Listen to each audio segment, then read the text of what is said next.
बहुत समय पहले की बात है। त्रिकालदत्त नाम का एक क्रूर और शक्तिशाली जादूगर एक घने जंगल के बीच एक काले महल में रहता था। वह अपने जादुई करतबों और निर्दयी स्वभाव के लिए जाना जाता था। लोग उससे इतना डरते थे कि उसकी गुफा के आसपास भी जाने की हिम्मत नहीं करते थे। त्रिकालदत्त को अपने जादू पर बहुत घमंड था।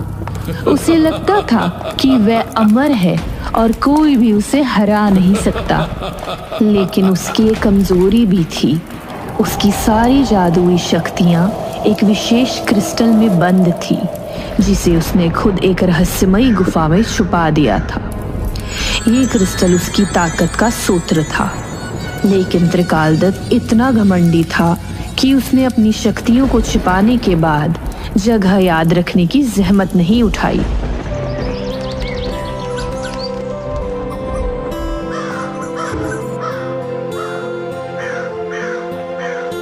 राजकुमार विक्रांत, जो कि राजा का एक लौता बेटा था, न केवल अपनी बहादुरी के लिए जाना जाता था, बल्कि अपने कोमल हृदय के कारण भी पूरे राज्य में प्रिय था। विक्रांत का रोज का नियम था कि वह अपने राज्य का दौरा करते लोगों की समस्याएं सुनते और उनकी मदद करते। लेकिन त्रिकालदत्त की नजर राजकुमार पर पड़ी। ये राजकुमार इतना दयालु और बहादुर क्यों है भाई? सब इसकी प्रशंसा क्यों करते हैं? अगर मैं इसे खत्म कर दूं, तो इस राज्य में कोई मुझसे बड़ा नहीं रहेगा। त्रिकालदत्त ने अपनी जादुई किताब खोली और एक ऐसा मंत्र पढ़ा जिससे वह अपना रूप बदल सकता था।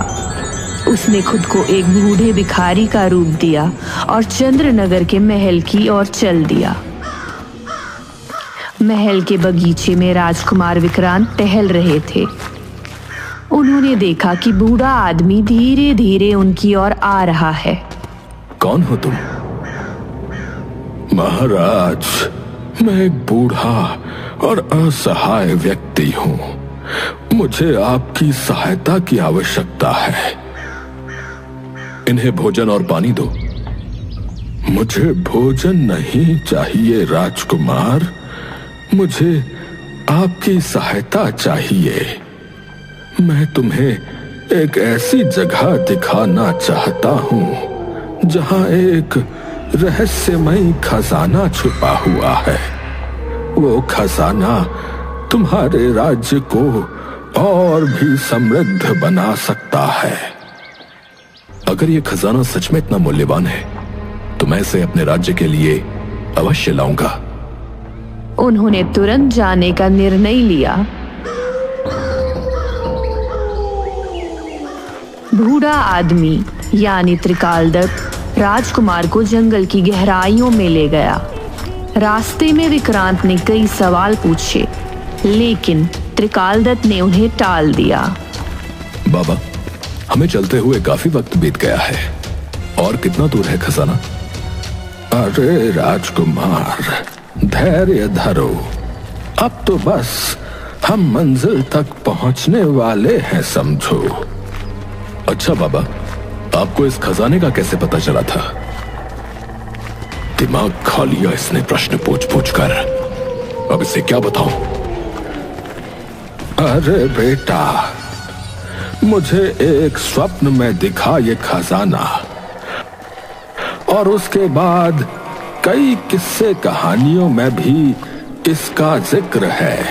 हाँ, चलो चलो, थोड़ा जल्दी बढ़ते हैं। आपने पहले इस खजाने को क्यों नहीं लिया? ये खजाना केवल तुम्हारे जैसे बहादुर और सच्चे इंसान को स्वीकार करेगा। मुझ जैसे साधारण आदमी के लिए ये असंभव है। विक्रांत उसकी बातों से प्रभावित हो गए, लेकिन जैसे ही वे जंगल के अंदर पहुंचे, अचानक बूढ़े आदमी का स्वर बदल गया। बस, अब और आगे जाने की आवश्यकता नहीं। तुम कौन हो? मैं त्रिकालदत्त हूं, और अब तुम मेरे जादू से बच नहीं सकते। उसने अपने जादुई मंत्र से विक्रांत को बकरी में बदल दिया। अब देखता हूं तुम्हारी बहादुरी तुम्हें कैसे बचाती है। राजकुमार विक्रांत अब बकरी बन चुके थे। उनका शरीर छोटा हो गया था, 4 पैर और लंबे कान हो गए थे। वह अपनी हालत देखकर परेशान हो गए। मैं क्या करूं? मैं तो बकरी बन गया हूं। अब कैसे अपने राज्य लौटूंगा? जंगल में वह इधर उधर भटकने लगे।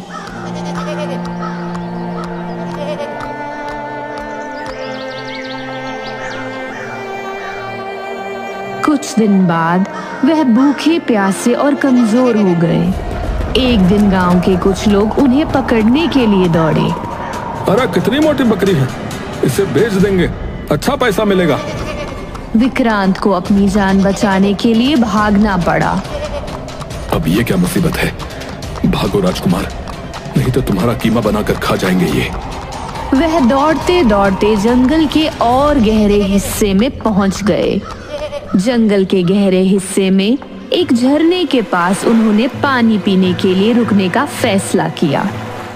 हाय राम, जान बची तो लाख हो पाए। बहुत थक गया हूं, रुककर जरा जलपान किया जाए। जैसे ही उन्होंने झरने के पास कदम रखा, एक चमकीली रोशनी उनके सामने प्रकट हुई। अरे, ये इतना तेज प्रकाश कैसा है? मेरी तो आंखें नहीं खुल रही। वह एक परी थी। उसका नाम आर्या था। वह सुंदर और चमकदार पोशाक में थी। तुम्हारी आंखें इंसानों जैसी क्यों हैं? तुम साधारण बकरी नहीं लगते। मैं बकरी नहीं हूँ, मैं चंद्रनगर का राजकुमार हूँ। त्रिकाल दत्त ने मुझे इस रूप में बदल दिया है।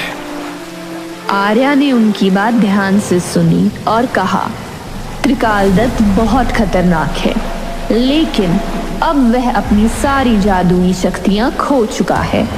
मुझे पता है कि उसने अपनी ताकत एक क्रिस्टल में छुपाई है। अगर हम वह क्रिस्टल ढूंढ ले तो न केवल तुम्हें तुम्हारा असली रूप मिलेगा, बल्कि हम त्रिकाल दत्त को हमेशा के लिए खत्म कर सकते हैं। तो देर किस बात की?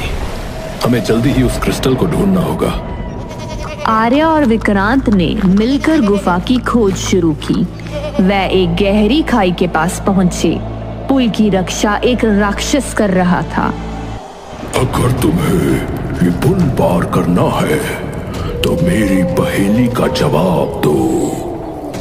ऐसी चीज क्या है जो हमेशा आगे बढ़ती है लेकिन कभी पीछे नहीं जाती? समय। राक्षस ने उन्हें जाने दिया।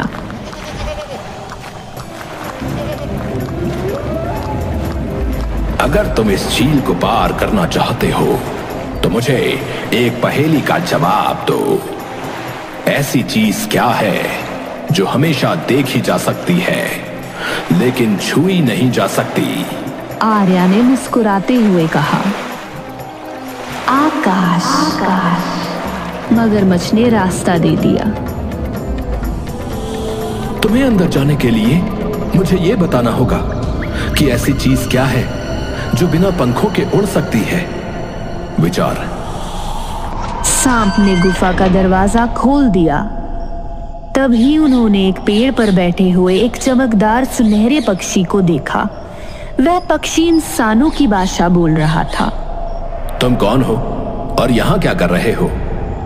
विक्रांत ने अपनी दुख भरी कहानी सुनाई। मुझे पता है कि तुम कौन हो। तुम चंद्रनगर के राजकुमार हो। मुझे यह भी पता है कि त्रिकाल दत्त ने अपनी शक्तियां एक गुफा में छुपा कर रखी हैं, लेकिन वो गुफा इतनी आसानी से नहीं मिलेगी। तुम्हें इसे ढूंढने के लिए जंगल के 4 पहरेदारों को पार करना होगा। तुम मुझे इन पहरेदारों के बारे में कुछ और बता सकते हो?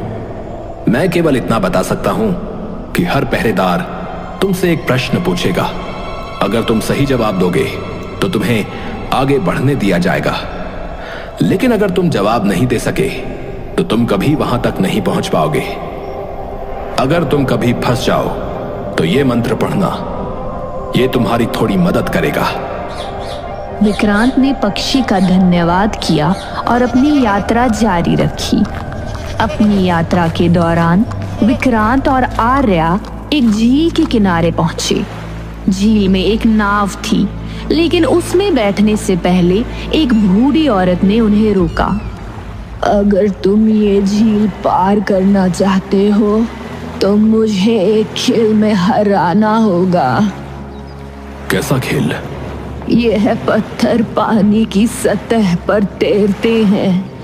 अगर तुम इन पत्थरों को डुबा सको तो मैं तुम्हें झील पार करने दूंगी, लेकिन अगर तुम असफल हुए तो तुम यहीं फंस जाओगे। विक्रांत ने गौर से देखा और महसूस किया कि पत्थरों में कुछ जादुई शक्ति थी। त्रिकालदत्त ने इस चुड़ैल को यहाँ तैनात किया होगा। ये खेल केवल बुद्धिमानी से जीता जा सकता है। विक्रांत ने शांत होकर सोचा और अचानक झील के किनारे पड़ा एक बड़ा पत्थर उठाया। उन्होंने उस पत्थर को छोटे पत्थरों पर जोर से मारा, जिससे जादुई पत्थर टूट गए और डूब गए, जो वास्तव में एक जादुई चुड़ैल थी। तुमने मुझे हरा दिया, जाओ, लेकिन याद रखना आगे और भी खतरे तुम्हारी प्रतीक्षा कर रहे हैं। झील पार करने के बाद विक्रांत और आर्या एक बड़े मैदान में पहुंचे। वहां कोई रास्ता नहीं दिख रहा था, लेकिन अचानक जमीन हिली और चारों तरफ जादुई दीवारें खड़ी हो गई। यह एक भूल भुलैया थी। ये भूल भुलैया त्रिकालदत्त के जादू का हिस्सा है।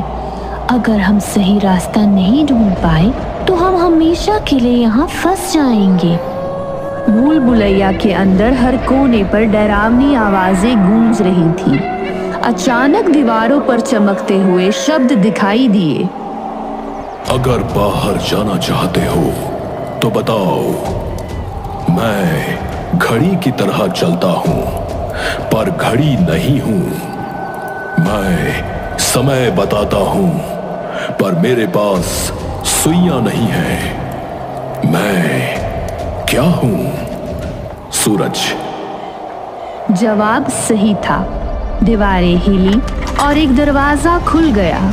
जैसे ही वह दरवाजे के पास पहुंचे, भूल भुलैया गायब हो गई और वह एक पहाड़ के तल पर पहुंच गए। अब उनकी यात्रा का सबसे कठिन हिस्सा शुरू हुआ। पहाड़ की चोटी पर वह गुफा थी जहां त्रिकालदत्त ने अपनी शक्तियां छुपाई थी, लेकिन पहाड़ के दरवाजे की रक्षा एक विशाल राक्षस कर रहा था। कोई भी इस पहाड़ पर चढ़ नहीं सकता। अगर तुम मुझे हरा सको तो मैं तुम्हें जाने दूंगा। यह राक्षस बहुत ताकतवर है। हमें इसे सीधे नहीं हराना चाहिए। हमें चालाकी से काम लेना होगा। तुम इतने बड़े हो, पर तुम्हारे जैसे ताकतवर राक्षस को हराना नामुमकिन है। लेकिन क्या तुम मुझसे एक दौड़ में जीत सकते हो? तुम एक छोटी सी बकरी हो, मैं तुमसे तेज दौड़ सकता हूं। विक्रांत ने एक लंबी दौड़ की योजना बनाई। चलो, हम इस पहाड़ के चारों ओर दौड़ लगाते हैं। जो पहले वापस आएगा वो जीतेगा।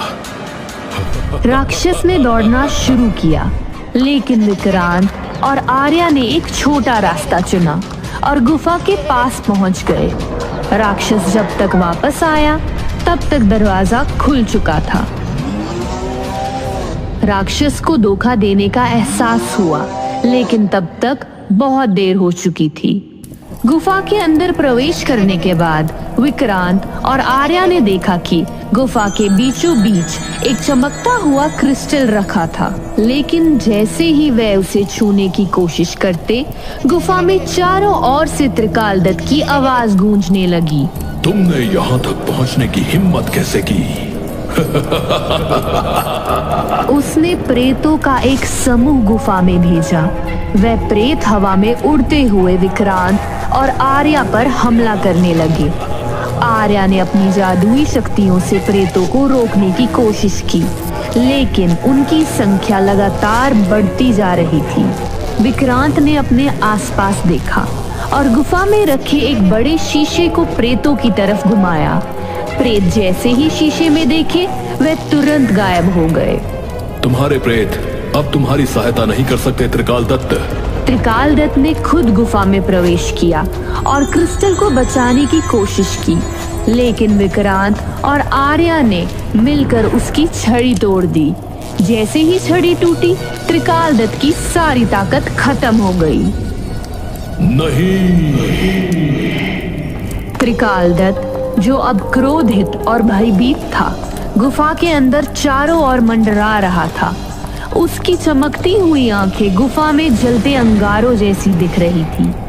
तुमने मेरी शक्तियों तक पहुंचने की हिम्मत कैसे की? तुम दोनों मुझे हरा नहीं सकते।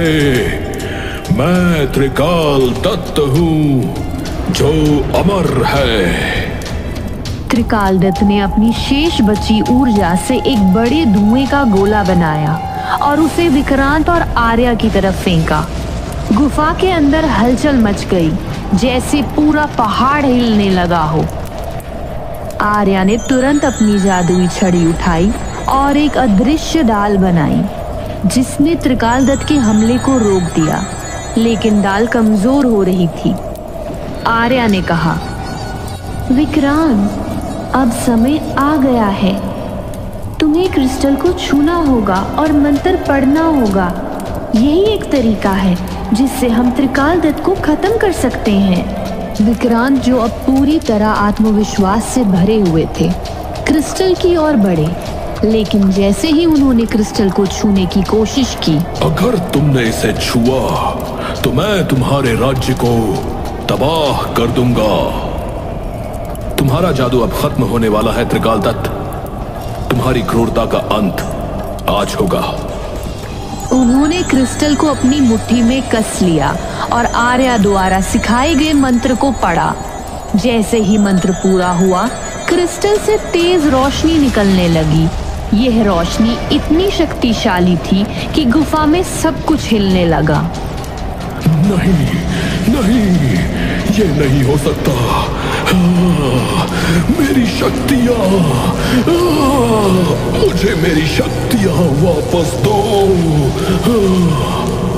लेकिन रोशनी ने त्रिकाल दत्त को पूरी तरह घेर लिया। उसकी सारी शक्ति क्रिस्टल में समा गई और वह धुएं के बादलों में गायब हो गया। गुफा के अंदर शांति छा गई। त्रिकाल दत्त के खत्म होने के बाद गुफा में चारों ओर एक अजीब सी चुप्पी छा गई। क्रिस्टल अब धीमे धीमे पिघलने लगा। त्रिकाल दत्त का अंत हो चुका है, लेकिन इस क्रिस्टल को भी खत्म करना होगा।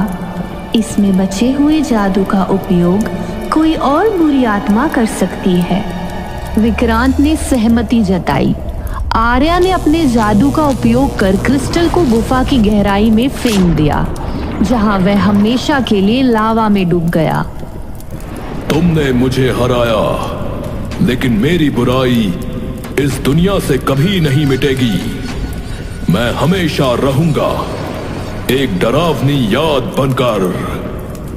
आर्या ने उस आवाज को शांत करते हुए कहा, शायद तुम्हारी यादें रहेंगी, लेकिन तुम्हारे जैसे बुरे लोग कभी इस दुनिया पर राज नहीं कर पाएंगे। जैसे ही त्रिकाल दत्त का प्रभाव खत्म हुआ, गुफा की दीवारों पर अचानक चित्र उभरने लगे। ये चित्र उस समय के थे जब त्रिकाल दत्त एक साधारण इंसान हुआ करता था। त्रिकाल दत्त भी कभी एक साधारण इंसान था, लेकिन उसकी लालच और घमंड ने उसे एक दुष्ट जादूगर बना दिया। ये हमें सिखाता है कि ताकत का सही इस्तेमाल ही हमें इंसान बनाए रखता है। आर्या ने सही मंत्र पढ़ा और विक्रांत को उनका असली रूप वापस दिला दिया। त्रिकाल दत्त के अंत के बाद जंगल के सभी जादुई प्राणियों को आजादी मिली। विक्रांत और आर्या ने चंद्रनगर लौटकर राज्य को खुशहाल बना दिया। राज्य में एक बड़ा उत्सव मनाया गया।